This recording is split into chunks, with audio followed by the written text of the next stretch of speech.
Me, I want what's coming to me. Oh, well, what's coming to you, Tony? The world, Chico. And everything in it. It was said that the top newest billionaires was made from hedge funds, managing or the ones getting a return on their investment. So the top richest world power elite invest in hedge funds. They all invest in each other. These are transnational corporations, TNCs, about 120. 50% of these TNCs stocks are owned by other TNCs. Example, 56% of Amazon stock is held by TN investment groups. So these TNCs invest in hedge funds. Yeah. Your... BlackRock is the largest TNIC in the world. 6 trillion of assets they are investing worldwide. It's rumored that these hedge funds are in the practice of short selling or killing the market, table rush of sales, front running the markets, analyst info, journalist info, and anonymous articles. These are all forms of tactical manipulation in the market, and the SEC has too hard of a time to find out and bother with the game.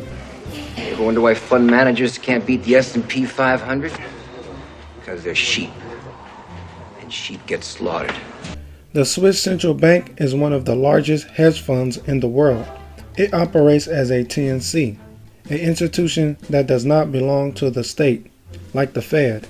The BOJ is the biggest stockholder in Japan stock and is a corporate governance. Along with the SCB, the Fed, ECB, BOJ, RBA, RBNZ, BOC, and Bank of England, these are all central banks. This connects to my next point.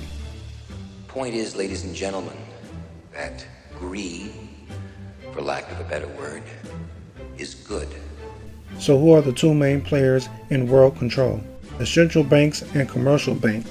Central banks, TNCs, and commercial banks literally affect everything on a global scale. They are the market. Let's say the market is affected by interest rates being low, by a central bank buying up bonds, and a TNC borrows from one of the big 6 banks like JP Morgan Chase and Commercial Investment Bank in the US, and 2 other major banks as well. But it's a risky investment and gamble with customers' income. So the investment goes bad. People now can't pay their house loan and so forth all over the US. And now there is an economic collapse. Now the bank needs a bailout. The stock market crashes. But let's say the opposite happens. A loan is taken out on an insider trading tip on a stock. The TNC makes its return on its investment. Everything looks good. And this is how the economy works. Even Achilles was only as strong as his heel.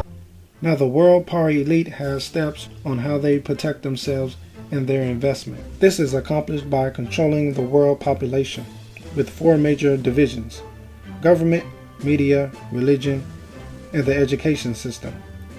Let's just take government and media for an example. The 1% in the US passes laws through the 3 branches of government. How? A TNC likely hires the biggest lobbying firm in DC, the US Chambers of Commerce Foundation. The only thing more satisfying than convincing someone to do what I want is failing to persuade them on purpose. It's like a do not enter sign. It just begs you to walk through the door.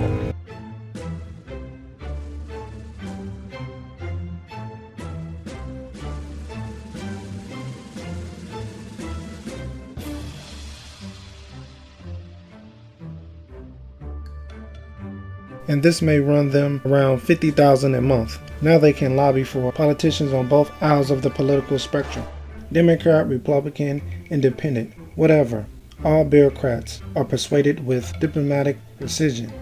A little bit of a friend doing a friend a favor. A couple 100,000 here, 1 or 2 million there. Whenever it comes to being re-elected, hold that seat in council.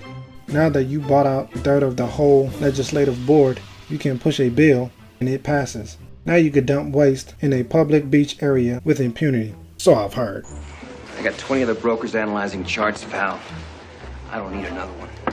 Now the Overseas Council that makes policies for international security and defense to protect global capital, there is the Atlantic Council. Who helps them is a public relation firm. Big Three, Omnicom Group, IPG, WPP. They put out press releases for the government, State Department, and corporations on policy issues. Then the corporate news media, AT&T, CBS, Fox, Viacom, Disney, Comcast, and the internet tech giants, Google, Twitter, Facebook, and Instagram, put out news content that the same public relation firm prepares for them. As Peter Phillips said, a press release prepared for the media may say in the news, Venezuela turns into dictatorship, but in reality, it's democratic. This is part 1 on Who Controls the World series. Thank you, and please subscribe. Please be sure to check out James B. Glatfelter's scientific analysis on Who Controls the World video. Here's the link down below. Show me the money!